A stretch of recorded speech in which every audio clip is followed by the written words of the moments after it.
اللي في الصورة ده اسمه السيد الحسيني، وأغلب الناس عرفته وسمعت عنه بسبب التعويذة اللي قالها في فيلم عاد لينتقم. بس الحقيقة إن أخطر وأغرب حاجة في حكايته مش ظهوره في الفيلم، إنما نهايته نفسها. وفاته كانت الدليل الحقيقي على معنى الجملة اللي بتقول لما السحر يقلب على الساحر. سنة 1988 الناس بدأت تعرفه كويس بعد ما ظهر في فيلم عاد لينتقم، بس الحقيقة إن قبل السنة دي كان في حكايات وأحداث كتير جدا محدش كان يعرف عنها حاجة. هو في الأساس كان واحد من أشطر تلاميذ الساحر المعروف عبد الفتاح الطوخي، اللي كان لقبه وقتها وريث إبليس. طوخي كان مؤسس في الأربعينات معهد الفتوح الفلكي، واللي قدام الناس كان باين إنه معهد لتعليم علم الفلك، لكن في الحقيقة كان مدرسة كبيرة لتعليم السحر بكل أنواعه. المكان ده كان بيجيله سحرة من كل أنحاء الوطن العربي، ووصل الموضوع إن سحرة من جنوب أفريقيا نفسهم كانوا بيجوا بيتعلموا السحر على إيد الطوخي. لكن المعهد اختفى سنة 1961 بعد قرار التأمين، وتحول المبنى بعد كده لمبنى حكومي. المهم بقى، من أنجب وأذكى طلاب الطوخي وقتها كان الساحر المصري السيد الحسيني الفلكي، واللي اشتهر بلقب خادم الجن. الحسيني سخر حياته بالكامل لخدمة الجن وتحضيرهم، لحد ما وصل لمرحلة إنه يقدر يسيطر عليهم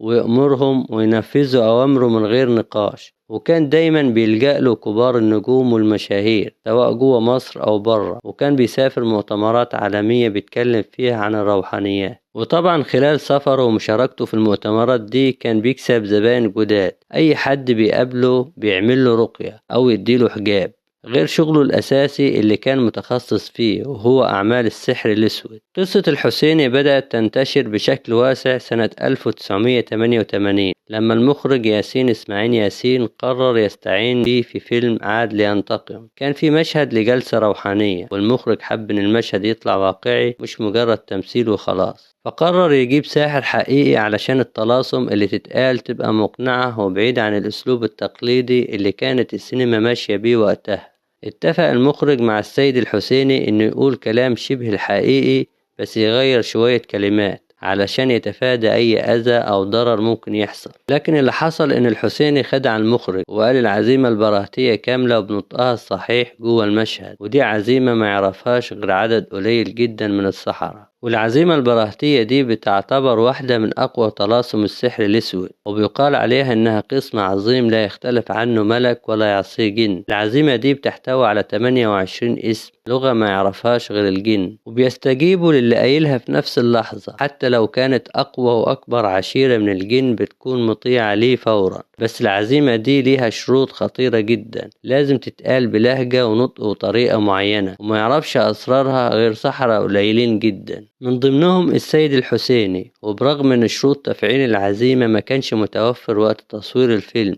إلا إن أثناء التصوير حصل حاجات غريبة وحس بيها أكتر من شخص جوه اللوكيشن، لأن النوع ده من الطلاسم لازم له خلوة مخصوصة وتهيئة نفسية وجسدية، وكمان ما بقاش مرة واحدة. الساحر بيبدأ يقولها بعد كل صلاة 7 مرات في اليوم، واليوم التاني 14 مرة، واليوم الثالث 21 مرة، والعدد يفضل يزيد كل يوم لحد اليوم السابع اللي بيكون قالها فيه 49 مرة. وفي ناس بتقول إن الأسماء اللي جوه العزيمة دي مش أسماء الله الحسنى، لكن هي في الأصل أسماء شياطين الساحر بيستدعيهم. من ضمن الشهادات اللي اتقالت كانت شهادة المصور اللي حلف إنه بعد ما مشاهد الحسيني كانت بتخلص كان بيشوف قدامه أطياف وخيالات طالعة من كل اتجاه ناحيته. بس وقتها الناس حاولت تطمن مدير التصوير وقالوا له إن اللي بيحصل ده مجرد أوهام، سببه الخوف من أجواء المشهد وضغط الشغل. ومحدش ساعتها كان متخيل إن الحسيني فعلا كان بيلقي تعاويذ حقيقية. الممثلين نفسهم فاكرينه مجرد ممثل عادي، ما كانوش يعرفوا إن الراجل ده ساحر حقيقي. لكن نهاية السيد الحسيني كانت شبه النهاية المتوقعة لأي ساحر، لما السحر يتقلب على صاحبه. سنة 2003 لقوا الحسيني ميت جوه مكتبه.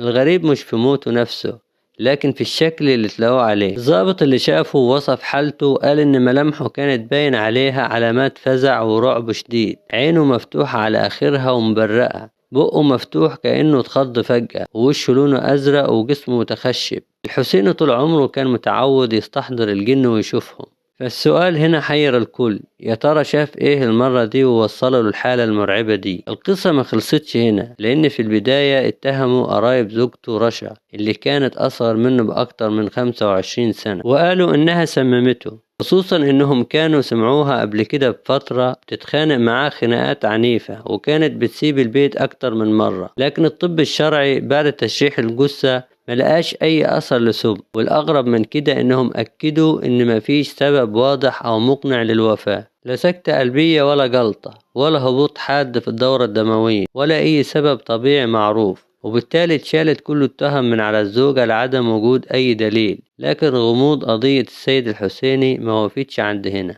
لما فتشوا شقته اكتشفوا إن المكان كله كان عامل زي بيت الرعب، لقوا أكتر من 16 منديل ورق عليهم دم حيض، ومناديل تانية عليها سائل منوي، كميات كبيرة من زجاجات اللبن. غير كده أوضة نومه كانت مليانة صور مشاهير ولاعيبة كورة، وعلى ظهر كل صورة طلاسم ورسومات غريبة، ومحدش عارف هل الصور دي معمول لأصحابها أعمال ولا كانوا بيستخدموها علشان يحصنوا نفسهم. وكمان لقوا أجندة مليانة أرقام مشاهير ولاعيبة كورة وشخصيات معروفة وأرقام خليجية كتير. بس المفاجأة الأكبر إنهم لقوا ورقة مقفولة بقفل مكتوب عليها أسماء جن وأسماء ناس متخصصة في الروحانيات. خبراء فسروا القفل ده إنه رمز لوقف الحال. وهنا السؤال المرعب، هل الحسيني كان بيعمل سحر للجن نفسهم لو ما كانوش بيطيعوه كنوع من العقاب؟ في تفسيرات بتقول إن موت الحسيني حصل بسبب إنه حاول يستحضر كيان أو شيطان قوي جدا أقوى منه بكتير وما قدرش يسيطر عليه. وتفسيرات تانية بتقول انه شاف ملك الموت بنفسه وهو بيقبض روحه عقابا على اللي عمله طول حياته.